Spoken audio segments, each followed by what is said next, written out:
brotherhood is you don't, you know, everyone that I've spoken to, civilians, 'cause I have some civilian friends, acquaintances, they don't have it, and to be honest, I can't trust. I think there's different levels of trust, and I think that, like, I could trust, you know, my ex-wife to a certain extent, but at the end of the day, like, we didn't get shot at together. Like, we weren't in the same trucks getting blown up. Like, it's, you know, like, if shit hit the fan, like, I don't know if she's gonna, like, do I really know if she's gonna take care of the children or not? I don't know. I don't know. You know, you never really know. But when you come here and you come to places like this, like, you know, regardless, you know, sifting through all the bullshit, at the end of the day, like, you know, everybody's been through something. This is my first time being around vets, talking to other vets. I've got one buddy of mine that we speak, but we don't speak about anything but, hey, how are you? How's your family? And that's it. But when I first got here, I was kind of in my shell, and because I've got this feeling that, yeah, I'm dealing with issues, I got injuries, but their injuries, their issues may be a lot more than mine. Who am I to be putting myself in their category or in the same boat with them? But when everybody started talking, it was a sigh of relief. You know, you know how hard it is to find somebody to talk to that can say, buddy, I did the same thing. Buddy, I know what you're talking about. I've been there. I know it. I know the night sweats. You know, I know this is what I've done to try to help me kind of go from a 10 to a 4. So this is what I do. And to compare stories, you know, it never fails when you get a Army, Navy, Air Force, Marines together. We kind of poke fun at each other, but you know, down to the nut cutting, we absolutely will take care of each other, and you see that here. And this is my first time having to experience that, and it's great. That's great because I know I can walk away from here and I'll have everybody's phone numbers, everybody's emails, and been able to talk to. And I told myself when I come up here, I was not doing a group deal. Don't want nobody knowing my business. I don't want people knowing what's going on with me. But every minute you spend with these guys, you can't help but to open up. I mean, these guys are great. You get to reconnect with guys that you may not know, but you have that common bond. You have that trust because you know how they feel. You know how you feel, and you know that you can open up to them with whatever's bothering you, and they're going to be there no matter what. And I mean, just being here just the past couple days, I don't know anybody here, but I connected with a guy who was in the same regiment that I was in, and we know the same people. And so that takes the relationship and that trust to another level that, you know, still that you can't really find with anybody in the real world. Coming here was just something to look forward to. That I knew that I wouldn't be judged because of the things I've done, but being able to talk about those things is really what's transpired and surprised me, because I've learned that I'm not the only one. It's not just me, and it's not about me. And it's led me on a path that to be not only be a better person, but be a better father. I mean, reintegration's hard. When I first came home from overseas, the thing that I struggled with the most was fitting in. You know, I felt like nobody would understand me for who I was. They would only judge me by the deeds and acts that I committed.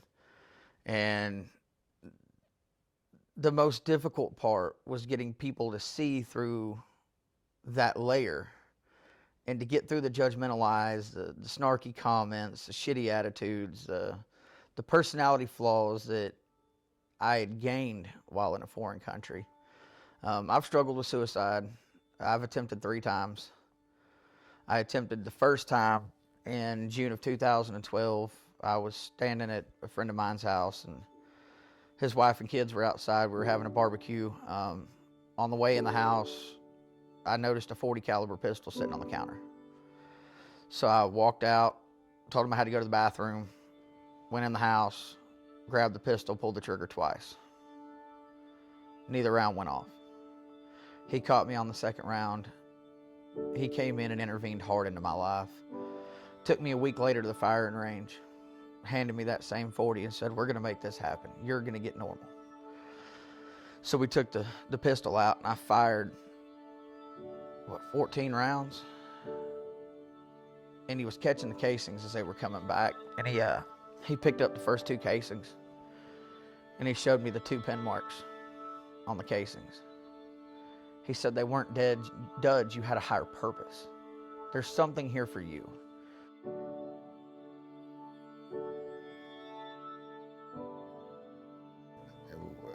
We get trained to go to war. We don't get trained to come back.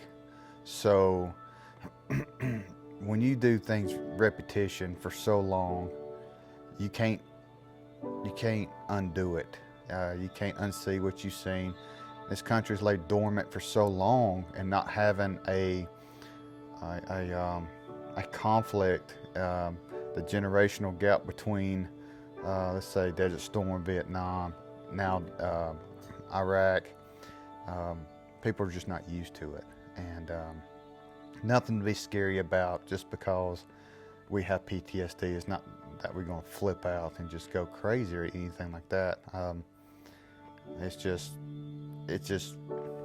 I've tried to tell my ex-wife and my late wife, and they just couldn't understand it, and they didn't know, and it's understandable unless you experience PTSD or have PTSD.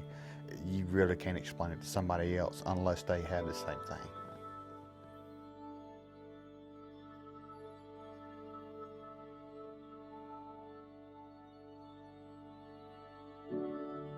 I also take very seriously the ability to ask questions to other guys. Hey man, what have you done that has worked? What have you done that hasn't worked? And you know, in most cases it's, you know, some guys like, I tried group therapy, I didn't like it. I tried one-on-one therapy, I didn't like it because I felt isolated. I tried, you know, prescription medicine, I've tried all these things. And for a vast majority of the guys, most of it doesn't work. And I think it doesn't work because how do you actually process and comprehend what you actually just went through? I mean, we're born in this society of, you know, thou shalt not kill. And for a lot of people, you could twist that one way or another. And I feel like there's a lot of guilt that is tied into post-traumatic stress. And I think part of it too is, you know, a lot of people say PTSD. And I like to drop off the D because I don't want to look at myself in the mirror and go, man, I'm diagnosed with a disorder, because that gets in my head. I look at, yes, I suffer from post-traumatic stress. The things I did, yes, they stress me out, but it's not in a capacity of like, oh my gosh, I have all this work to do, I'm stressed out, I have to get it done to meet a timeline. It's more of, how do I find mental freedom in my everyday activities so that I can live as normal of a life as possible, just like everyone else. I remember getting to the hospital. I remember getting an ambulance, and they got me to the hospital, and I stayed in the ICU for 3 days to detox. And while I was there, the only people that called or came to check on me was Chris Montz, Alan Cook, Trung, and Daniel Williams. And in that moment, Daniel said, listen, dude, no matter how bad it gets, call me. Here's my number. Do what you have to do. Well, the VA was going to send me to Tuscaloosa and actually sent me to another facility without telling my family. So they spent the next 24 hours trying to find out where I was. I didn't know where I was. I had no clue. I knew I got in a van and went somewhere, but everything was a blur. You know, I was coming off of a lot of alcohol, I was coming off of a lot of physical and mental and emotional just pain. And I started struggling again with alcoholism. And my wife gave me an ultimatum. She said, either you quit or I'm out. I can't put up with you anymore. Your shit's enough. Your antics are over. And I couldn't see myself losing the best thing that had ever happened to me. But at the same time, I was selfish. And one night I called Daniel. I said, hey, man, do you got a place to stay? Jessica just kicked me out. He said, man, I've got my kids this weekend, so my house, not this weekend. He said, let me call my boss. So he called his boss, and his boss said, yeah, send him. I was a man's man. Ain't nothing bothering me. I can handle whatever. I can do it. I'm not talking to anybody. I'm not doing anything. They're gonna think I'm a wuss. I feel less of a soldier, and that was a bad thing to do. Ended up getting a divorce. Totally my fault. Triggers happen. People riding my butt tailgating. I can't stand that to this day. Because when you're over in Iraq and you're in a convoy, nobody gets around you. That is your mobile embassy. Nobody touches you. To this day, I will absolutely lose my mind if somebody gets, and it's to me, I'm thinking they're disrespecting me. Who are you to get this close to me? But it's tough. It's tough coming back, and you still struggle today about it. Everybody has their own issues, but it's a struggle daily. I can feel my chest every single beat. Like I can, and it's like on top, and I'm like watching it, and everything, like there's no peripherals whatsoever. There's no peripherals. You have no fucking idea what's going on outside of you, other than you and the target. And this is how I described it to my therapist, was this person just became a threat to my family. What has my training taught me about threats to my family, my brothers? Eliminate the target. So next stoplight, the whole time I'm just holding onto the steering wheel like this, and I'm thinking about it. Kids are, doing it in the background, and I'm just staring. And I'm processing, but it's this rage, it's this uncontrollable, I don't want to say blackout. It almost is like a blackout. It's this feeling of adrenaline that comes over you, and you're shaky, but you feel controlled at the same time, that you have control over this rage. You think you do. So simple things of coming back to your kids and not having that rapport with them, really. I mean, it's I slept on the couch for a long time since I've been back, and a lot of people's like, oh, I can't wait to sleep in bed with my wife, and all that's good and dandy in words, but it took a long time for me to be able to sleep in the bed. I mean, I did it for so long by myself, and it took a while. And then driving down the road, coming under an overpass, our standard procedure in Iraq was to switch lanes. As soon as you come on the overpass, you switch lanes in case they try to throw up a grenade down on top of you. And I caught myself doing that down 78 in Jasper, Alabama, just swapping lanes. And I get out at Walmart. I walk halfway from the parking lot to the store. I take off running back to my truck, and I'm snatching my truck door open, and I'm looking for my weapon. Not that I was ready to shoot anybody. It was just, your weapon's part of you, and now it's not a part of you anymore. You're like, oh snap, what am I doing?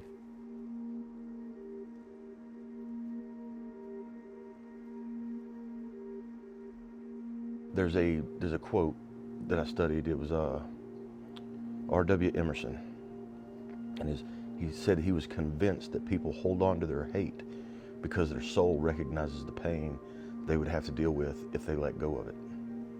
And I've held on to that in Scripture. Everything that I've done is dedicate my life to Jesus Christ, and I make mistakes every day, and it's hard to forgive yourself. The Army teaches you to be a perfectionist, that if you make a mistake, you die. And to learn not to fear death has probably been the hardest thing for me in my life, because I've struggled with suicidal ideology the majority of my life from 16 on.